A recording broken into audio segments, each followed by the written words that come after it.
The middle of winter, the air is cold and the skiing's great. But you were born to fly. You yearn to fly your glider in the warm and buoyant summer air. You dream to fly, but it's winter. What can be done? Migrate south, as the birds figured out during the dawn of civilization. Travel south to ancient people and active volcanoes.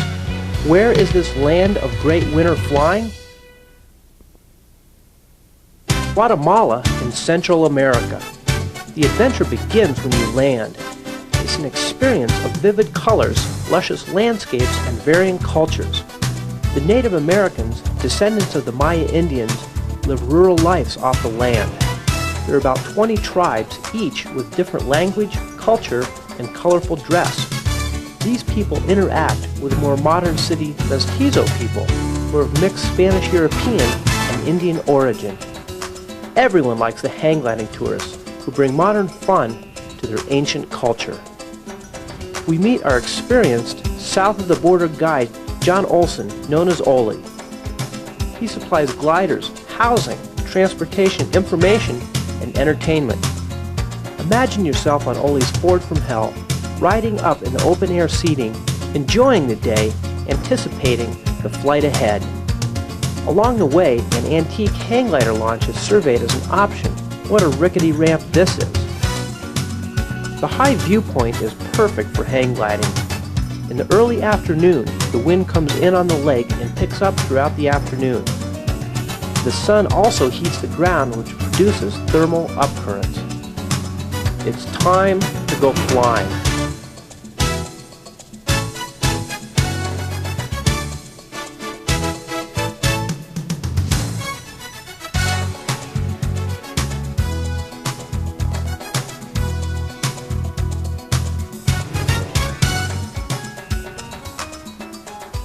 There is no one here who cares if you dangerously buzz down over launch. No rules, no regulations. This is a vacation where you fly free of restraints. Flying conditions are a combination of ridge lift and thermals. From the highest viewpoint launch, you must soar up and fly the length of the lake to make it to the landing zones in the town of Panachel. The early part of the flight has the more sporadic thermal upcurrents.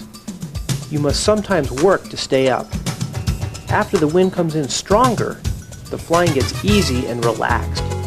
As you explore the area, the air is smooth enough where you can fly close to other gliders.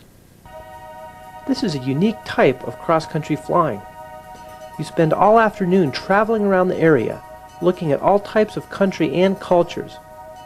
As you soar around the land each day, the native Indians come out to watch, some cheering out loud to greet their new flying friends. What do these native people think of these bright new sky pilots? Each day the people wait for the ceremonious visit from the local sky people. The area is covered with farmlands and towns that dot the landscape. A number of luxurious houses have sprung up from the viewpoints in the mountains. The good life mixed in a primitive land. There are clouds almost every day.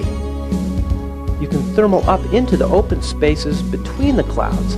This is not allowed in the U.S. In Guatemala, nobody cares. You feel like a dragon, frolicking in and out of the clouds. This is flying above cloud base. Eventually, each day, you have to come down. The landing zone is like coming into an aircraft carrier. It's narrow and steep on all sides. The prevailing wind comes right down the deck, perfect for landing here.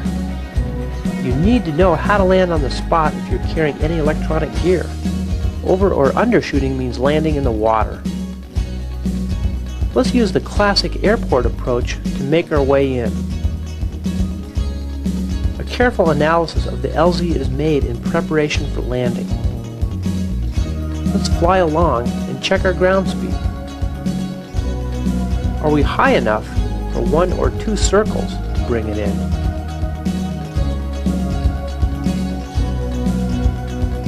Always look where you want to land, especially on that last pass over water.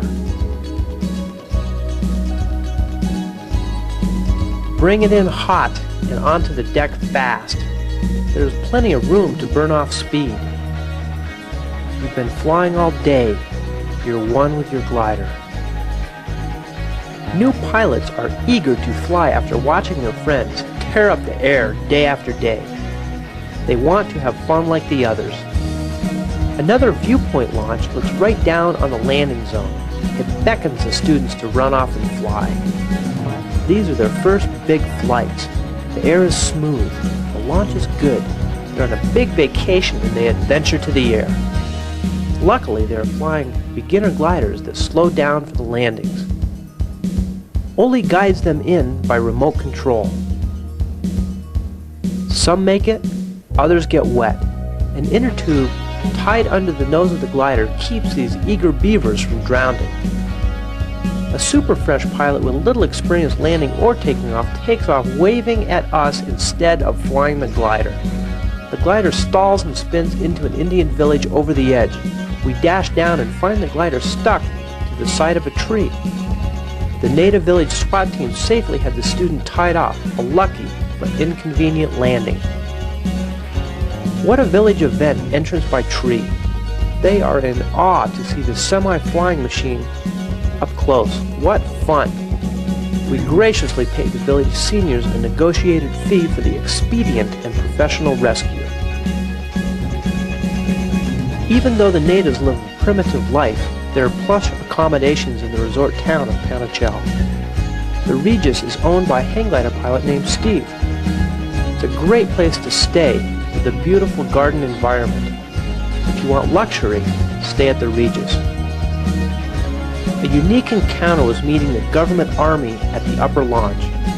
This army protects the country from native rebels. I immediately wondered if they would consider us rebels.